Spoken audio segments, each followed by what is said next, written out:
Ang mangyayari ngayon, magre-recant ang mga testigo. Panoorin ninyo, sigurado ako dyan. Isa-isa yan na biglang babaliktad dahil pre-measure, tinakot ang pamilya at halos tinutukan ang asawa at anak. Sino yun? Alam na ninyo kung sino yung pinakamatindi ang testimonya. Kasi pinakamabigat ang kanyang testimonya. Dahil doon, may personal knowledge at matapang na ibinunyag ang lahat.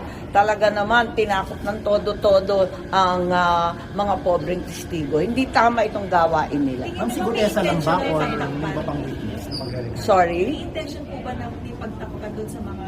Syempre, klarong-klaro talaga. At alam naman namin na may iba pang mga testigo na pinipigilan na magsalita at ayaw kumbidahin. Ma'am, to clarify, si Gutesa... Sa palagay ko, kahit ano pang mag-recant dyan, kahit ano pang mangyari, kahit si Gutesa man at yung iba pang Marines ay magbaliktaran.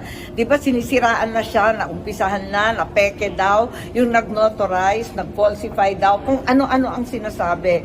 Wala naman naniniwala na sa inyo. Rinilin lang ninyo ang sambayan ng Pilipino. Pero ang Pilipino, hindi na po magpapaloko. Ma'am, to clarify, yung pamilya na tinakot ay kay Gutesa, kay Orly Gutesa. O basta, yun na yun. Abangan na lang ang susunod na kabanata. So nakita na siya, ma'am? Ha?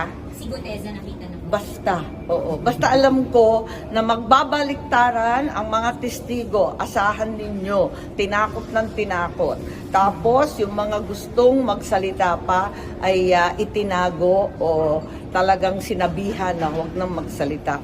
Pero ang buong kapulungan, nalalaman ang katotohanan. Nakita naman natin ang daan-daang namatay sa flood control. Nakita naman natin ang mga bahay na nasira.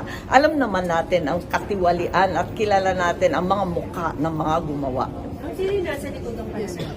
Sorry? Nasa likod ng pananakot? Oo naman. Sino? Sino ba? Sino? Hindi ko alam. Yung mga kaya manakot at yung mga takot na sila ang madadali.